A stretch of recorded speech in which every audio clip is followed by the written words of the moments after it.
गर्मी जानो तारे कहा अभी खून के हाथ में लेके चली ले कानून के लेके चले ले कानून के लेके चले ले गर्मी जानो तारे कहा अभी खून के हाथ में लेके चली ले कानून के लेके चले ले कानून के लेके चले ले कानून। आई विजय भैया हैप्पी बर्थडे पार्टी बाकी बा।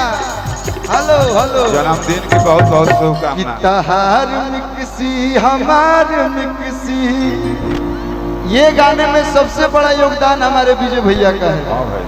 एक सिंगर होते हुए एक दूसरे सिंगर को गीत देना इसके लिए कलेजा चाहिए और वो कलेजा आप में है। ये तो खूबी बहन पे हम हमारे भोजपुरी के लिए आप प्राउड हैं। बहुत बहुत धन्यवाद कि आप छोटे भाइयों को इतना प्यार देते हैं कि लभ पर खाती बाबू किंजन कर तारा काहे पलसी जी अपन इंजन कर तारा 5 मिनट में तू हो जाइबा गाना। शिल्पी राज जी ने इस गाने में आवाज दिया था, बहुत प्यारा गाती है कि तहार मिक्सी हमार मिक्सी दोनों के मिक्सी बकाला काला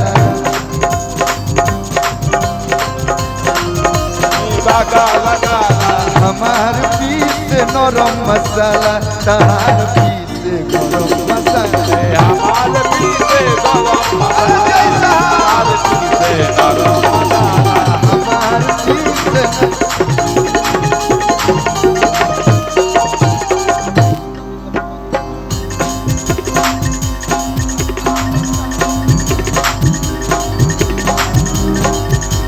हेलो हेलो भैया भैया किते हवे बम हम तो के गोला एक लाइन का ज्यादा ना दो। अरे किते हाय जय साहब की तरफ से इतना सारा प्यार, अभय बाबा की तरफ से प्यार और समर भैया बलमुआ के बलम बलमुआ के बलम। गाना अच्छा हो या खराब अगर लोग सुनता यानी कि बढ़िया गाना वो ठीक है जोन बाजता तो उन्हें चले के चाहिए। एक बात तो भजन गावे खातिर हमनी के बोलना ही बनी जाए। भजन तो इतना सुंदर सुंदर गा दे लेकिन महात्मा लोग सुनिया लोग तो कई लोग भोजपुरी में बढ़िया गीत आवेला। सही बात। तो हर वाली बाहु मर लपकावे लुकमर हेलो कि तो हर वाली बाहु मर लपकावे लुकमर जब चले लु तो छन छन छन केलू छन छन छन छन कि गोरी शीशा लेखा चम चम चम केलू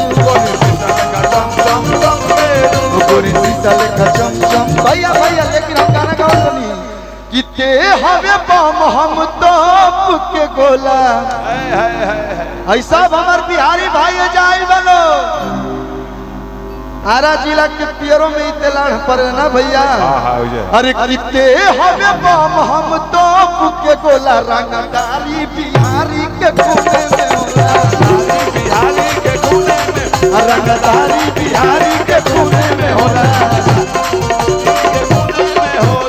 ए हवे बम हम तो के गोला हमें बम हम तो के गोला ए हमें बम हम तो के गोला।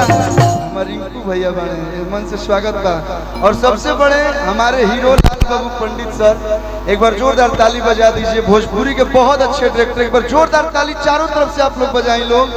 और सर के साथ हमने 3 फिल्म किया है, दुल्हा धीरे चौ ससुराल गलिया, राज और ममता की छाव में जो कि इसी महीने रिलीज होगा। उसका ट्रेलर आप सबके बीच सूर म्यूजिक से आया हुआ है, आप लोग प्यार दीजिए। और इसके बाद आएगा मेहमान जिनमें आशुतोष भी बढ़िया बढ़िया गीत लिखले बड़े, अखिलेश भैया धोखा दे दे रहा में कि यूपी के हऊ कि बिहार के हऊ आग लागे जनुआ के बोलिए से।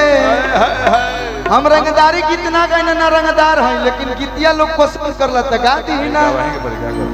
देखने में क्यूट हूँ लेकिन अपने बोली से लोगों को म्यूट कर देता हूँ मैं। सही बात है कि आग लागे जनुआ के बोलिए से बात करे राई फला गोलिए से।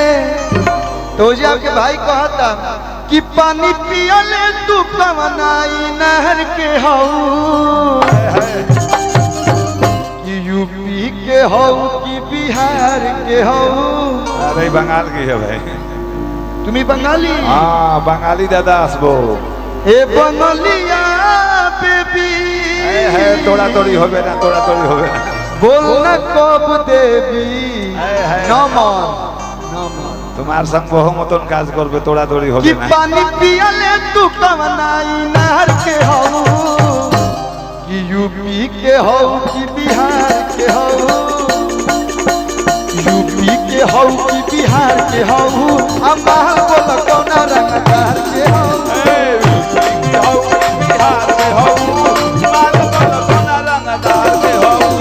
यूपी के हो कि बिहार के हो? अम्मा बोल कौना रंगदार के हो?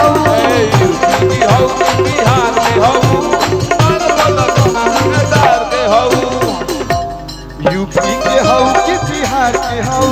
हमार बोल कौना रंगदार के हो?